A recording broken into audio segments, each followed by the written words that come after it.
ಕಳ್ಳತನ ಮಾಡಿ 20 ಮಕ್ಕಳ ಸ್ಕೂಲ್ ಫೀಸ್ ಕಟ್ಟಿದ ಹೀಗೂ ಇರ್ತಾರ ಕಳ್ಳರು. ಮಕ್ಕಳ ಸ್ಕೂಲ್ ಫೀಸ್ ಕಟ್ಟಲು 20 ಲಕ್ಷ ರೂಪಾಯಿ ಕಳ್ಳತನ ಮಾಡಿದ್ದ ಕಳ್ಳನನ್ನ ಬ್ಯಾಡರಹಳ್ಳಿ ಪೊಲೀಸರು ಬಂಧಿಸಿದ್ದಾರೆ. ಬೇಗೂರು ನಿವಾಸಿ ಶಿವು ಅಲಿಯಾಸ್ ಶಿವರಪ್ಪನ್ ಬಂಧಿತ ಕಳ್ಳ.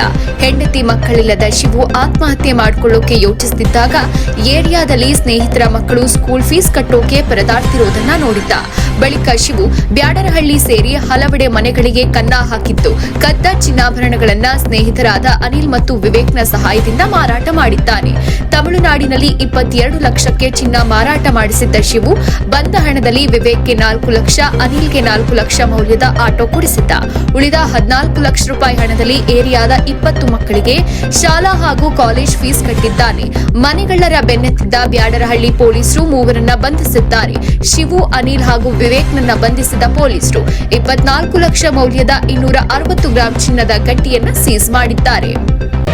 ಮತ್ತಷ್ಟು ಸುದ್ದಿಗಳಿಗಾಗಿ ನೋಡ್ತಾ ಇರಿ ಪಬ್ಲಿಕ್ ನ್ಯೂಸ್ 24x7. ಇದು ಸತ್ಯದ ಧ್ವನಿ.